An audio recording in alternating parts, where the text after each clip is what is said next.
माझ्या आजूबाजूचे लोक जर तुम्हाला काही उत्तर देत असतील तर ती माझी भूमिका नाही आहे। माझ्याशी संपर्क होत नसेल, मी फोनवरून बोलत नसेल तर यामुळे माझ्याबद्दल गैरसमज निर्माण करून घेऊ नका, माझ्यावरती विश्वास ठेवा असं सुद्धा तिथल्या उपस्थितांना त्यांनी सांगितलेलं आहे। यासोबतच आंदोलन मागे घेणार नाही अशी भूमिका मांडताना त्यांनी देवेंद्र फडणवीस सरकारवरती गंभीर आरोप केलेत। देवेंद्र फडणवीस मला मारण्याचं षडयंत्र रचतात असं म्हणतानाच मुख्यमंत्री आणि दुसरे उपमुख्यमंत्री यांच्या आजूबाजूचे लोक सुद्धा काही प्रयत्न करतात षडयंत्र रचण्यासाठी असाही आरोप त्यांनी केलेला आहे। मात्र आंदोलनावरती ठाम आहे आणि मी मागे हटणार नाही असं त्यांनी म्हटलेलं आहे। ओबीसीमधून आरक्षण घेतल्याशिवाय मराठ्यांचं हे आंदोलन थांबणार नाही असं मनोज जरांगे पाटील यांनी म्हटलेलं आहे।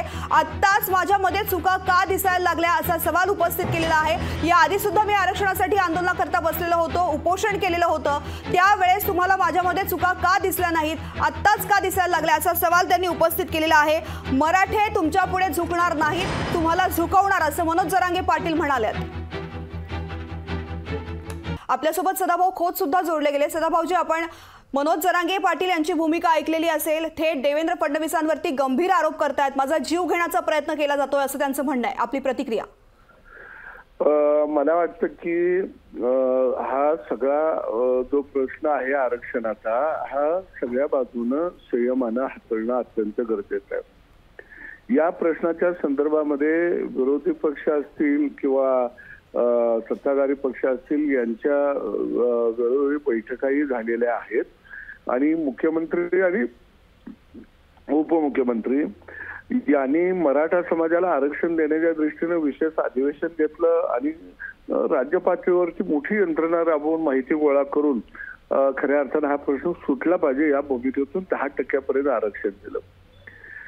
मला वाटतं की देवेंद्र फडणवीस त्यांच्या बाबतीमध्ये मनोज जरांगे यांना तिथं कुठेतरी कमीपणा यावा किंवा त्यांच्यावर कुणीतरी शिंतोड उडावे म्हणून कोणाला तर फूस लावतील ही गोष्ट न पटणारी आहे। कारण मी देवेंद्र फडणवीस बरोबर 2014 पासून काम करत आहोत। शेवटी ज्याला सरकार चालवायचं असतं त्याला राज्यामध्ये शांतता हवी असते आणि जनतेमध्ये आपण कसं विकास कामाच्या रूपानं जाऊ ही प्रत्येकाची भूमिका असते आणि म्हणून मला वाटतं की जरांगेंच्या बरोबर सातत्यानं मुख्यमंत्री बोलत राहिले, सगळी टीम सरकारमधली त्यांच्याबरोबर चर्चा करत राहिली, सन्मान देत राहिली आणि मला वाटतं मग एकटा देवेंद्र फडणवीसच आहे त्याच्यामुळे हे व्हायला लागलंय। मग माझ्यासारखा मी मराठा समाजातला आहे, कारण प्रश्न हे संवादानं सुटू शकतो।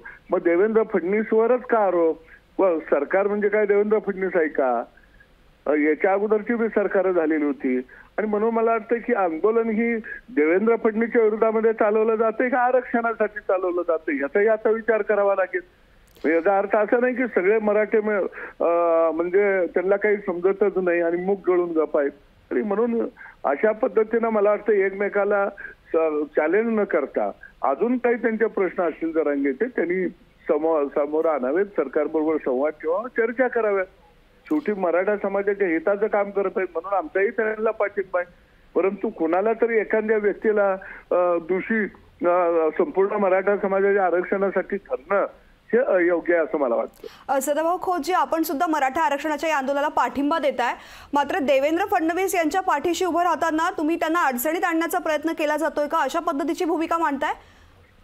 निश्चितपणानं देवेंद्र फडणवीस हा या राज्याचा एक विकासाचा दृष्टिकोन असणारा एक राज्यकर्ता आहे आणि एक प्रलंब व्यक्तिमत्व आहे की ज्याला राज्याच्या कानाकोपरा ज्याला माहित आहे आणि खऱ्या अर्थानं राज्याला पुढे घेऊन जाण्याचा दृष्टिकोन असणार हे व्यक्तिमत्व आहे आणि अशा व्यक्तिमत्वाच्या मुद्दा लक्षात आला आपला। खूप खूप धन्यवाद आपण लोकशाही मराठीला प्रतिक्रिया दिल्याबद्दल।